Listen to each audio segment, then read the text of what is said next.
Cancer, ito yung kabuuan ng November reading mo. Silipin lang natin, ano ba ito overall energy, mga possible na kakaharapin mo, possible na outcome, no? Pwede mag-resonate, pwedeng hindi dahil ito ay collective reading lang naman. So, kunin nyo lang ano yung mga tumutugma para sa inyo. At para naman sa mga interesado sa personal reading, send lang po kayo ng private message sa ating Facebook page. Yung link at details na kailangan nyo nakalagay sa description.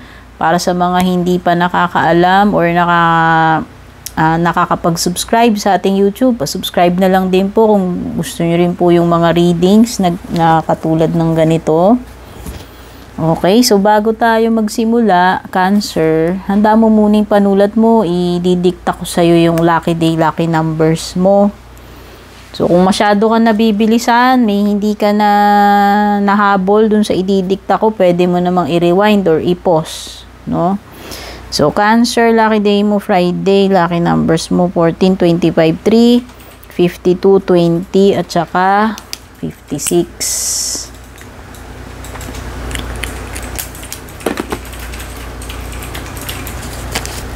Kunin muna natin yung overall energy ng November mo. Cancer. Dali lang. Nalagyan ko ng ink yung daliri ko, Cancer. Burahin ko lang ng alcohol. Yan. Kasi ayoko ng mamamantsahan yung ating cards. Overall energy nitong November mo. Ay, ba't ganun? Kabaliktad yung cards natin. Overall energy ng November mo, Capricorn.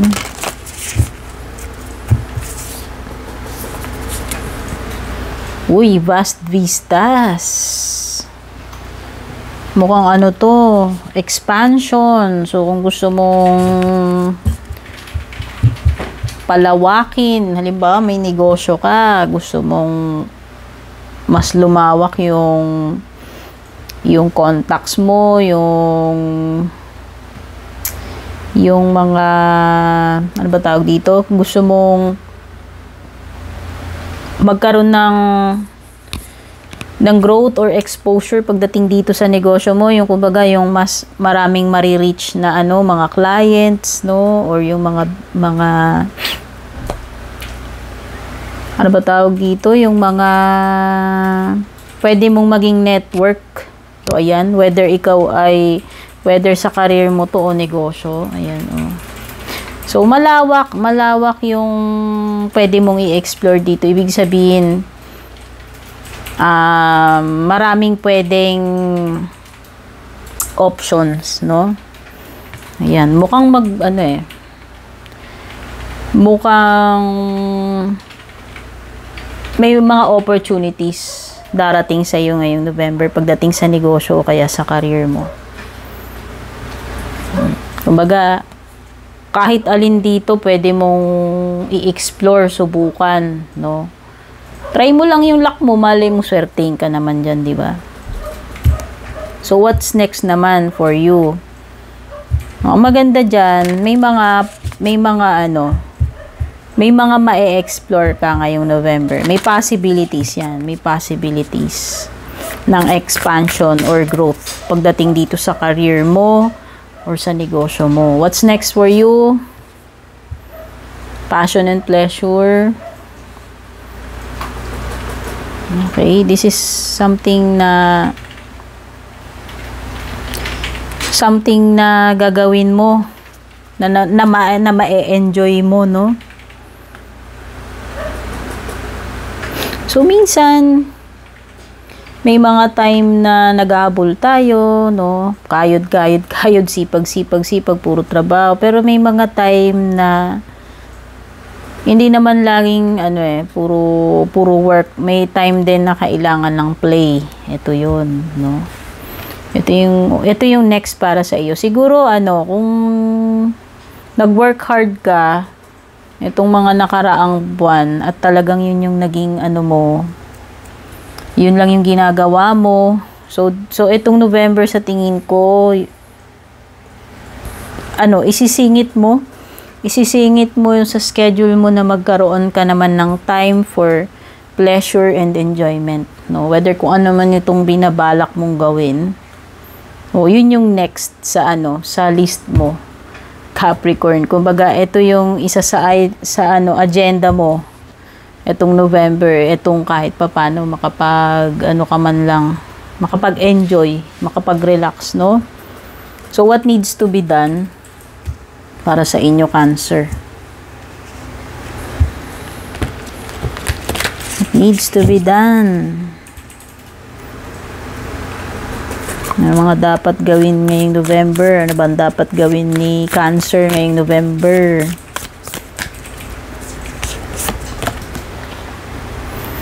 Turn knowledge into wisdom.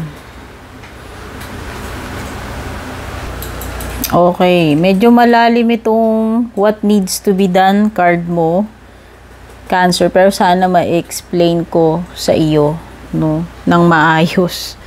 So, ito yung mga knowledge or experiences, diba? Syempre, sa pang-araw-araw may natututunan tayo, big deal, small time man yan, big deal, meron tayong napupulot araw-araw na knowledge.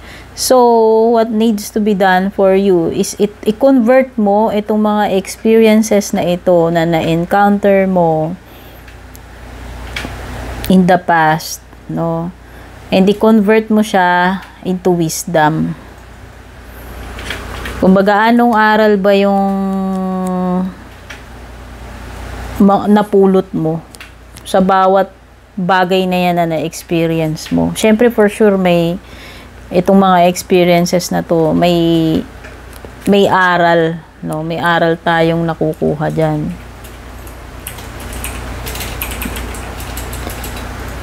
Kumbaga, yung mga experiences na yan, yung mga aral na yan, yung mga knowledge na yan na nakuha mo, i-integrate mo siya.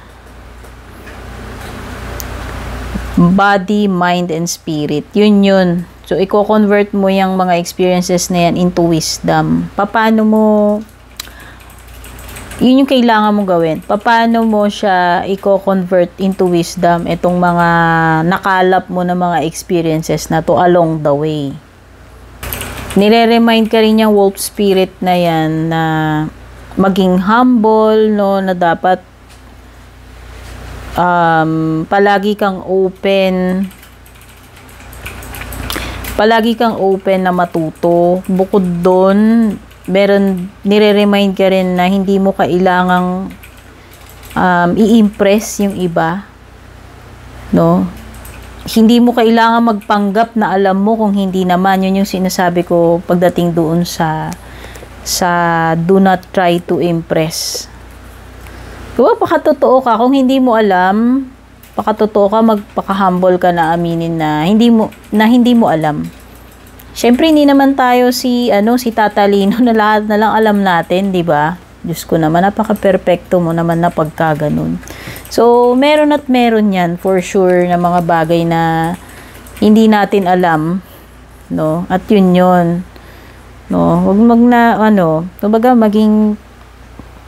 maging open ka na tanggapin na hindi lahat ng bagay alam mo palagi. Hindi ka laging magaling, hindi ka laging tama, no? May mga bagay na dapat maging open ka na, maging open and humble na matutunan. So, yun lang. Pagiging humble, yun yung dapat mong gawin, na kailangan maging humble ka, teachable, maging honest, no? Yun yung kailangan mong gawin itong November. So, whatever, itong mga makakaharap mo, experiences ngayong November, dapat, laging humble and teachable. So, pagkatapos nung what needs to be done is yung possible outcome para sa inyo, Cancer. Ano ba yung possible outcome nitong November? Kabuuan ng November para sa mga Cancer. Keep going forward, ascending the mountain.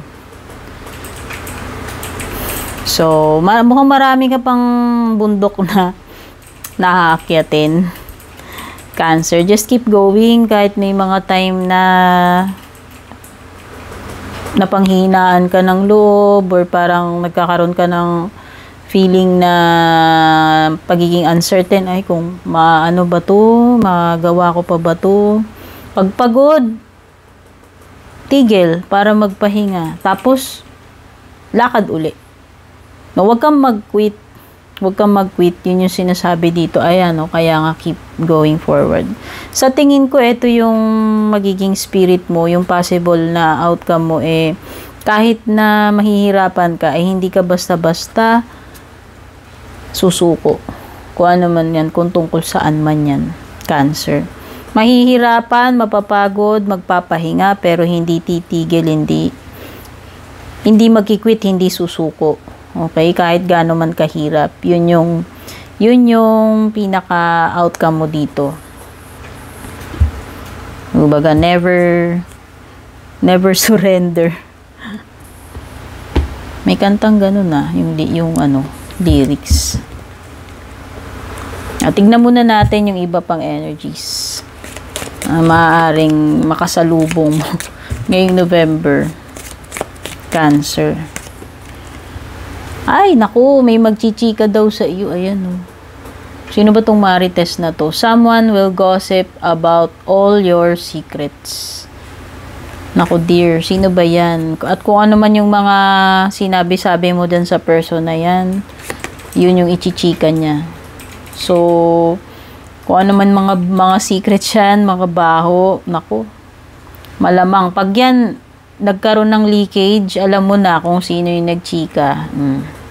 Halimbawa, alam mo naman na sa kanya mo lang sinabi yan, no? Tapos nakarating sa iba, di alam na kung sino yung nagmarites. So, ayan, a journey. Physical or mental. Ito yon yung nakikita ko na mga bundok na pinagdaraanan mo sa outcome mo. Pero ang maganda nga dito, hindi ka magkikwit. Ayan, no? Mukhang meron talagang pagdadaanan ngayong November. Pwedeng may kinalaman sa physical or mental. Ang dito, ang outcome mo, hindi ka naman magkikwit dyan kahit mahihirapan ka. Persevere and you will overcome diba? Kaya ngayon yung outcome mo, don't quit. Keep going forward. Kasi kahit siguro gaano kahirap itong pinagdadaanan mo dito at saka dito, mararating mo naman yung destination mo, diba? Sabi ko nga kanina, pag napagod, pahinga lang. Tapos, larga uli, no? Tuloy lang. Mag-persevere ka lang talaga, wag kang mag-quit, no? Ayan, same message. At ma-overcome mo yan. Malalagpasan mo rin yung bagay na yan. May matatanggap ka pa kung ano man ito. Posibleng regalo para dun sa iba sa inyo. Kung ano man itong ibibigay sa inyo, no? Basta may mare-receive kayo ngayong November. So, pagdating naman sa love life ninyo, Cancer,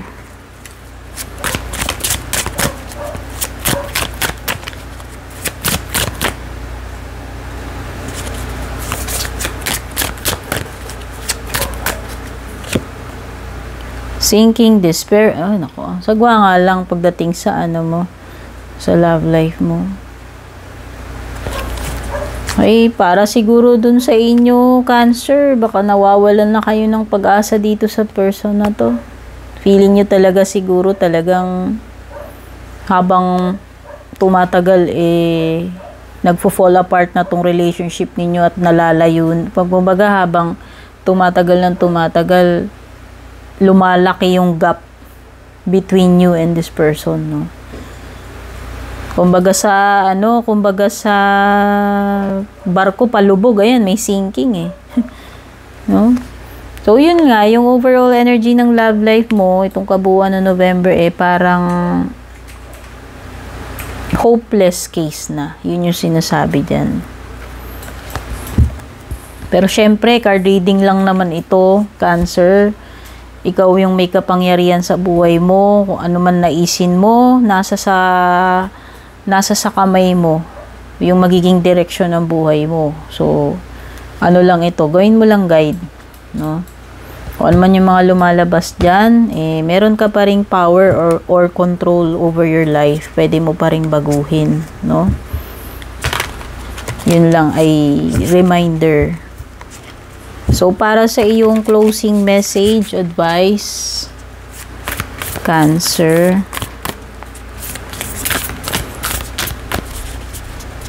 Basta ang mahalaga dito, Cancer, kung ano man tong pagdadaanan mo ngayong November, mau-overcome mo yan, sabi nito. Eto. Okay? Basta wag ka lang mag-quit. Huwag ka lang mag-give up, huwag ka lang sumurrender. Closing message para sa iyo. Spirit has your back. O diba, hindi ka pababayaan. Hindi ka pababayaan. Binaback-upan ka ng ng divine. Binaback-upan ka ni universe dito. Kung ano man tong mga difficulty na yan, pinagdadaanan na yan, as long as nandun yung determinasyon mo na lumaban, mag-continue, you will be able to overcome kung ano man tong challenges, pinagdadaanan na to. Kasi ayan, no, babakapan ka. O, diba? Binabakapan ka. May support system ka, yung divine, yung mga pwedeng hindi tao to. Yung mga angels mo, yung guides mo, okay? So, ayan, yung mga posibleng energies, summary ng November mo, Cancer. Sana nagustuhan mo to. Thank you so much for being here. Don't forget to like and share at kita-kits sa ating next na reading.